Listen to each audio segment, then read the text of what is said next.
मी सर्व नागरिकांना आवाहन करीन की लोकशाही बळकट करण्यासाठी हा जो मतदानाचा उत्सव आहे, आपण आणि आपल्या कुटुंबासोबत या आणि मतदान करा, देशाला बळकट करा, राज्याला बळकट करा, असं मी सगळ्या नागरिकांना आवाहन करत आहे. विजयाचा गुलाल कोण उधळणार आहे?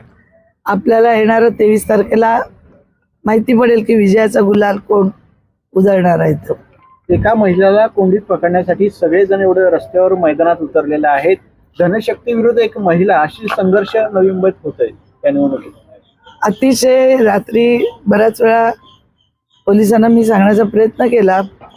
प्रत्येक जण आपल्या ऑफिसमध्ये बसून घराघरात पैसे वाटत होते. ही चुकीची प्रथा ही सुरू झालेली आहे.